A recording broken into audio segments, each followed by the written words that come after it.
राम राम, जय हिंद। देखो, पढ़ाई के साथ साथ एक चीज़ यार तुम लोग और सीख लो, वो है डिसीजन लेना। डिसीजन का मतलब क्या होता है? डिसीजन का मतलब यार ये होता है कि जो तुम काम करने जा रहे हो वो तुम्हारी मतलब का हो, मतलब कि उससे सिर्फ तुम्हारा बेनिफिट हो, या फिर वो जो भी एग्ज़ाम की तुम तैयारी कर रहे हो उसमें तुम्हारा वो तैयारी करने का मन है, ना कि किसी और के डिसीजन पे तुम काम कर रहे हो। क्योंकि क्या होता है कि हम लोग छोटे छोटे जो डिसीजन है अगर किसी के दूसरे के दम पे ले लेते हैं तो समस्या यार ये आ जाती है कि फिर लॉन्ग टर्म के लिए दिक्कतें बढ़ जाती हैं। क्यों? क्योंकि आज मान लो तुम्हें तैयारी करनी थी किसी बड़े एग्ज़ाम की, ठीक है। किसी ने तुम्हें बता दिया कि बड़ा एग्ज़ाम अभी जल्दी क्रैक नहीं होता है, छोटे एग्ज़ाम की तैयारी कर लो, तो तुम्हारा डिसीजन वो नहीं रहा, वो किसी और का डिसीजन हो गया।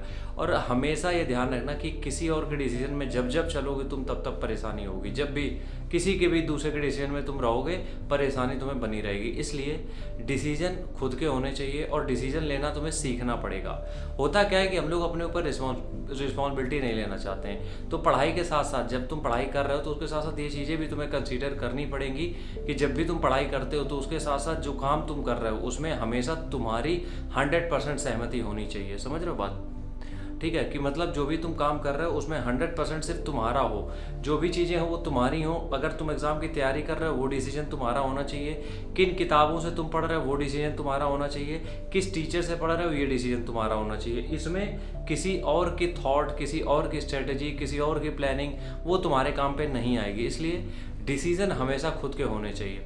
अब होता क्या है कि जब तुम छोटे छोटे डिसीजन है कि किस एग्ज़ाम की तैयारी करनी है, या फिर तुम्हें कहाँ जाना है, कौन से कॉलेज से कुछ करना है, या फिर किसी भी तरीके के पढ़ाई से रिलेटेड तुम्हारे जो करियर से रिलेटेड जो भी डिसीजन होंगे, अगर ये किसी दूसरे के ऊपर टिके रहे तो यकीन मानो ये डिसीजन फिर आगे जाके ट्रांसफ़र हो जाएंगे तुम्हारे रिलेशनशिप में। मतलब कि अगर आगे चल के तुम्हें किसी भी रिलेशनशिप में आना है, कहीं पर भी तुम्हारा कोई रिलेशनशिप चल रहा है, तो उसमें डिसीजन हावी हो जाएंगे कि तुम दूसरों के हिसाब से भी शादी ब्याह करोगे। इसलिए आज के टाइम पे जब भी तुम किसी भी एग्ज़ाम की तैयारी के लिए उतरते हो तो कोशिश ये हमेशा तुम्हारी होनी चाहिए कि जो डिसीजन ले रहे हो वो तुम्हारे खुद के हों।